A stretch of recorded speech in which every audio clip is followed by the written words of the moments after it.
Tu l'as déjà expliqué 15 fois, la même chose. Vous avez eu des gros sujets de conversation.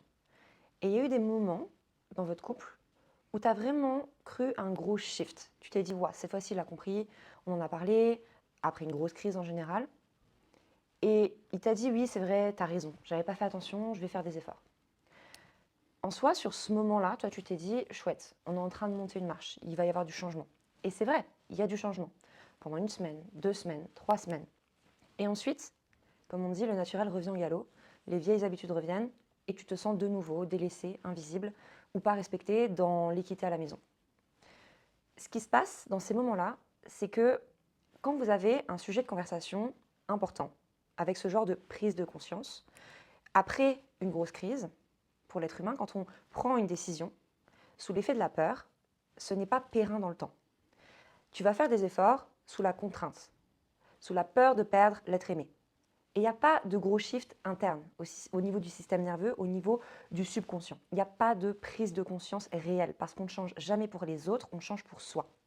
Et quand ton partenaire te dit je vais changer parce qu'il a eu peur de te perdre sur ce moment-là, il n'y a pas une prise de conscience en mode oui, j'ai besoin de changer parce que c'est vraiment important, il faut que je change, il faut que je devienne une meilleure personne, il faut que je m'améliore là-dessus. Non, c'est je change parce que sinon je vais la perdre.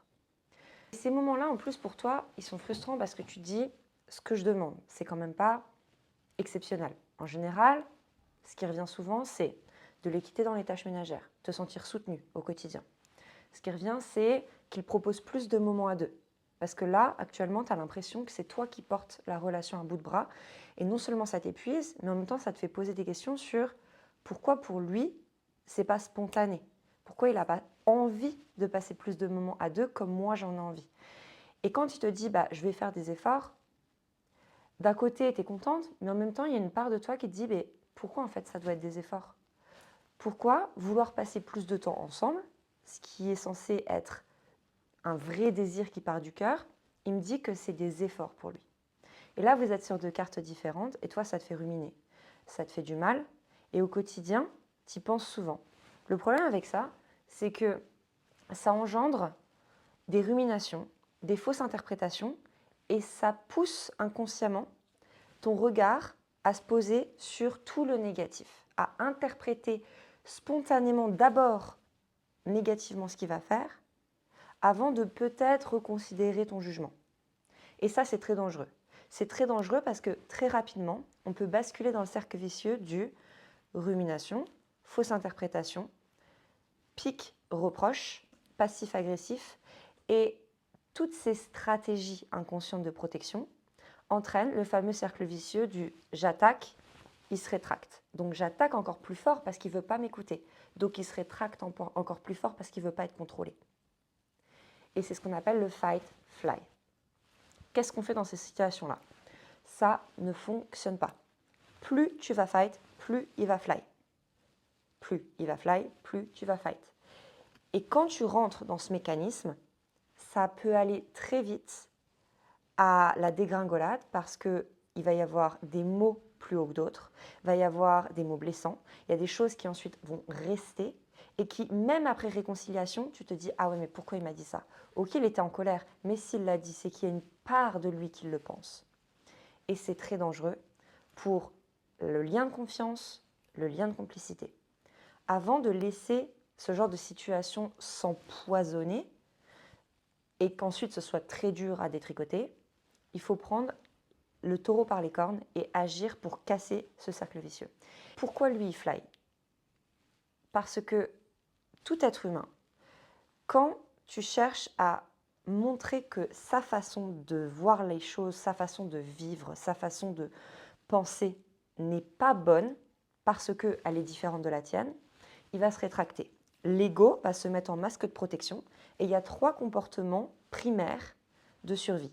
Soit il va attaquer en retour, soit il va fuir, le fameux fly, soit il va figer, rien dire, se renfermer complet, mur, 4 fiches. Comment on sort de ça? Il faut casser le cycle. Et là, j'entends déjà la phrase arriver. Margot, j'en ai marre, encore une fois, c'est moi qui dois baisser la culotte. Alors, sans parler de baisser la culotte, après, pourquoi pas, ça peut aider à la reconnexion, j'ai envie de dire. Mais là, on est plutôt sur pourquoi est-ce qu'il est important d'utiliser la vulnérabilité et l'authenticité plutôt que l'attaque? L'attaque ne fonctionne pas. Plus tu vas attaquer, plus l'épaisseur de son ego de protection va grossir. Et plus ça va être difficile de toquer à la porte et moins il va entendre ce que tu dis. Quand tu dis, encore une fois, c'est moi qui vais faire un effort, alors que j'attends tellement que pour une fois ça vienne de lui pour que ça me prouve en fait qu'il tient à moi. C'est une stratégie perdante parce que tu ne peux pas attendre que l'autre revienne vers toi en restant dans du passif-agressif, de la froideur et du j'espère qu'il va deviner par lui-même et qu'il va revenir pour me prouver que je suis assez importante. C'est t'auto-punir parce que dans cette situation bien précise, la seule qui reste dans les pleurs, dans les ruminations, qui n'est pas capable de fonctionner à 100% au travail, qui peut-être est à cran en saturation émotionnelle, même qui n'a plus de patience avec ses enfants, et ça impacte d'autres sphères de sa vie que simplement le couple, c'est toi. C'est toi qui pleures. C'est toi qui es en saturation émotionnelle.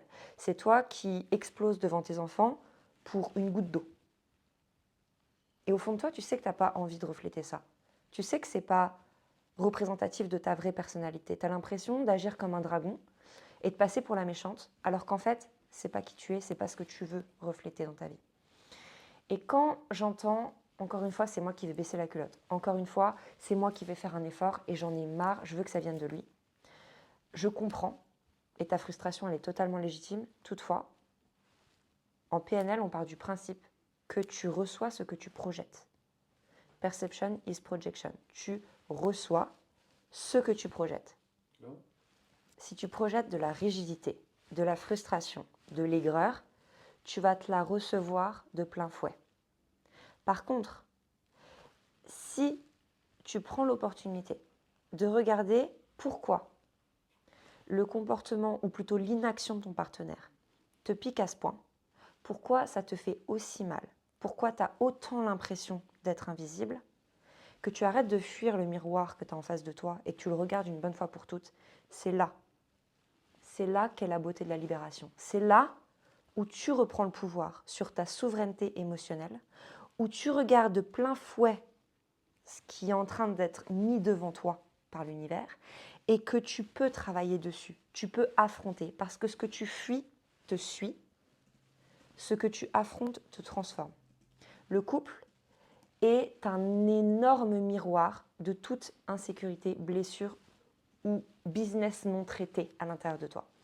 Et quand tu arrêtes de fuir, que tu regardes droit dans les yeux le miroir et que tu vas travailler ce que ça déclenche chez toi, pour ensuite reconsidérer la relation et être au clair si oui ou non vous êtes compatible, si oui ou non tu sors de cette relation, c'est là où tu reprends le pouvoir et c'est tout sauf baisser la culotte.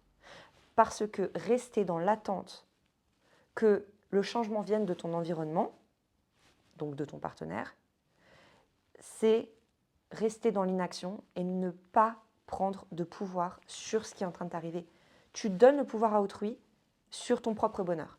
Tu es responsable de ton bonheur, pas les autres.